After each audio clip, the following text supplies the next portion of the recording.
Hi, my name is Katie with Modern Textiles, and today I'm going to show you a free quilted tote tutorial. If you want to grab the written patterns for the original favorite tote, it's going to be down in the show notes to grab that, and then I'll walk you through kind of the expanded or the restyled version of making it with a quilted panel. So all of this stuff is things I've had on hand.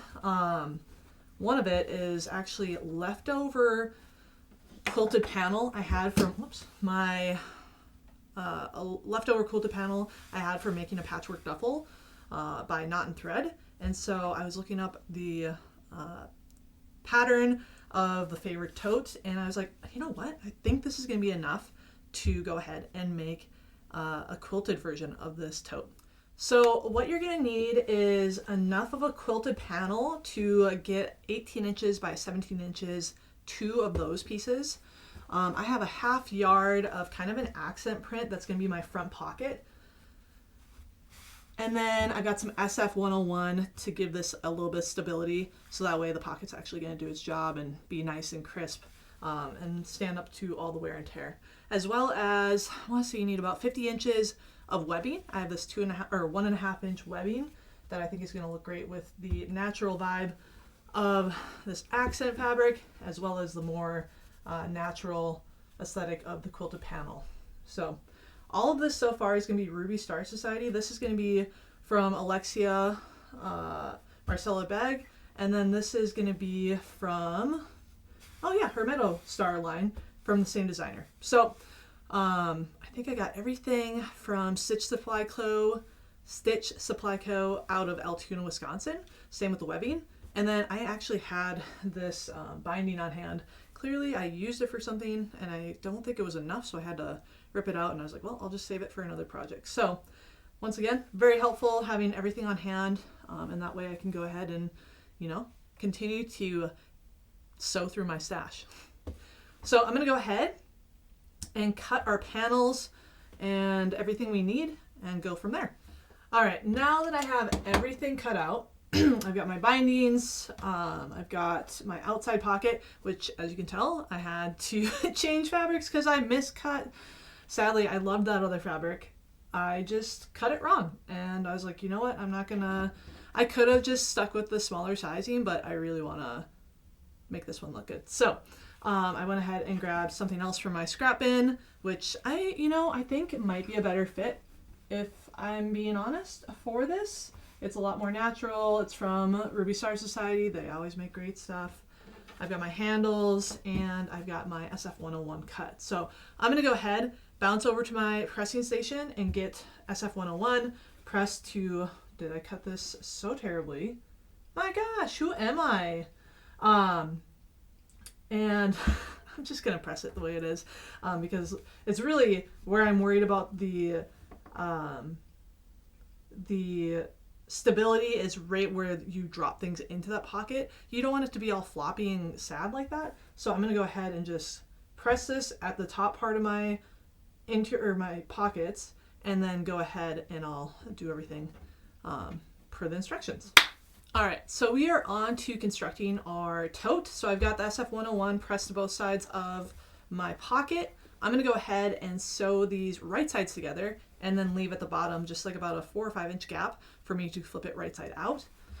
All right, now that I have my exterior pocket created and flipped out, I've gone ahead, I didn't do a top stitch around the outside. I'm actually going to just place this where it needs to be on the bag, and then I will capture that seam allowance when I do the top stitch of this onto the front panel. So I'm just gonna get this centered. Perfect. All right, one last pin right here. All right, now I'm gonna go ahead and just top stitch right along that perimeter of the edge, and then capture and close that little seam allowance there. I'm gonna go ahead and back stitch right at this top here, and that way I just know it's gonna be sturdy when I'm slipping things in and out of that pocket. Awesome. Go ahead and remove those pins. And then we're going to go ahead to the fun part, which is sewing the two panels together. So now we've got that nice pocket there on the outside.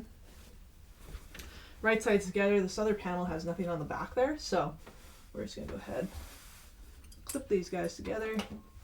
All right, so now that we have our 2 panels sewn together, I'm gonna go ahead and mark the corners per the instructions and then cut out pretty much a box on each corner. So we're gonna add our bindings to the inside onto either side panel as well as to the bottom. And then we're gonna go ahead and do our box or end bindings once we get to that point. So I'm gonna go ahead and leave about maybe a 1/2 inch of my binding exposed up here on top. And there'll be about a 1/2 inch left on the bottom as well. All right, now that we have the bindings all attached to our 3 sides, if you have any excess left over, you can go ahead and you'll want to go ahead and just trim that off right now.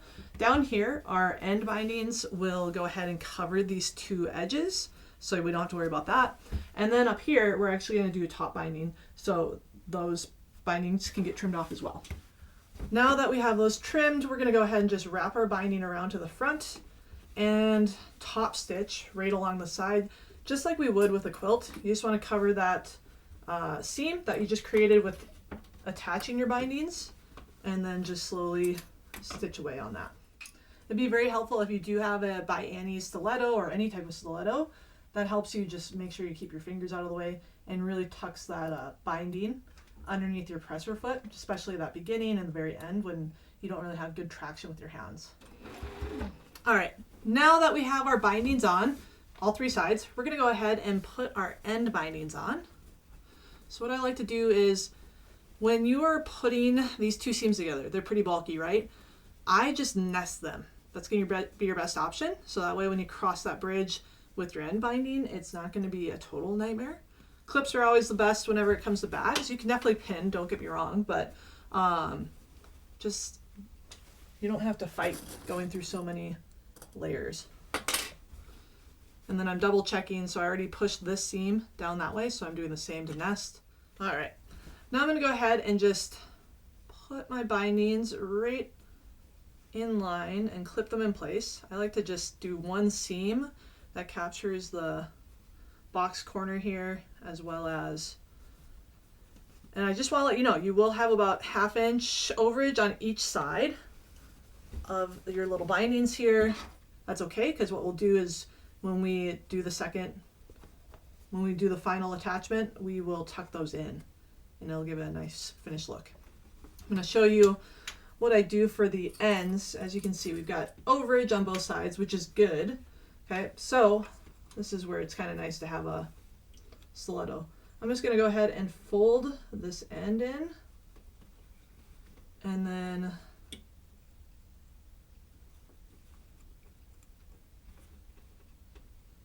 pretty much square off that binding, and I'll get you a, I'll do the same on this end. So I kind of fold it at an angle, bring it in, and then bring a nice square clean edge. So I'm gonna bring that up to you here. Whoop. As you can see, we've got it folded in and then pinned in place, and I'll do a top stitch right along that top there. And I'm just gonna pin this other one right in place now. Now we've got all of our bindings on. We've got a finished interior of the tote. I'm gonna go ahead. We still have the top binding to do, so the handles get added on last. Yeah. We're gonna go ahead and add our binding onto the the outside of the tote. So it's easier for me, at least, to keep the tote wrong side out, because then you'll be able to see as you're attaching the whole time. So I'm gonna go ahead, pin this in place as I go, and I'm just doing raw edges all along. Just like we would with a quilt. When you get to your side seams, I would just make sure you clip them in the direction that you did the bottom, so that way you don't have a twisted seam there. So when you get to the point that you want to join the ends, the nice thing about bags is what we're going to do is just trim off the first end, and you can just leave it raw. Great, right? Then what we're going to do is come back here, and we're just going to barely overlap it, maybe by 1 inch. And then with this one, you're just going to fold back about a 1/2 inch and finger press there. So that way it's just your raw edges are tucked into your binding. And then fold your binding back into place to where it was.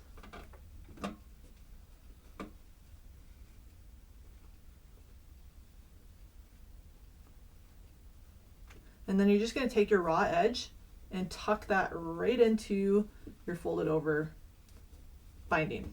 And that way there's no raw edges of the binding showing, but we don't have to truly finish it like we would a quilt because we're going to be doing a top stitch on the back side. So now we're going to go ahead and turn this right side out. The fun part, right? Finally seeing all of our hard work coming together. You can pop out your bindings. That's fun. All right, and now what we're going to do is go ahead and clip our binding into place, and then we're going to top stitch. Now we are in the home stretch. All that we need to do is go ahead and attach, well, besides trim threads, is going to be attach our handles. Okay, so the first thing I'm going to do is I'm going to fold over about 1 inch on each side of the handles, on each end, if you will. And then that way you have no raw edges, right? Once again, trying to avoid those raw edges. I'd say max fold over 1 inch. Jeez, I'm gonna be out of clips by the time this is done. And then where we're gonna place the handles is going to be on the pocket side first, and then I'll go ahead and do the back side next. So folding everything kind of in half here, and I want to make sure that my handles are not going to be twisted, right? So make sure when you're laying them, you're going to want to make sure they're not twisted. I'm going to go in about 1 inch from the pocket outside face, and then about 1.5 inches down. So I'm gonna go ahead and just clip that, and then I'll measure it. Right now I'm eyeballing it, and then I'll go ahead and measure it. All right, so what I'm gonna do when I'm sewing this is I'm gonna sew a rectangle and then X through it, and then that way I know it's gonna be secure and good to hold anything that put in the bag, right? And then we're gonna do the same for the other side. And the reason why I like to do the top or the front side first is because now I've got the right location. I can line up the handles essentially with the ones that are already in place, since we based those first ones off of off the front pocket. All right, there you have it. You got your finished quilted tote. Grab the written instructions that are in the show notes, and on the next video I'm going to show you the top ways to make half square triangles in 2 at a time, 4 at a time, and 8 at a time methods.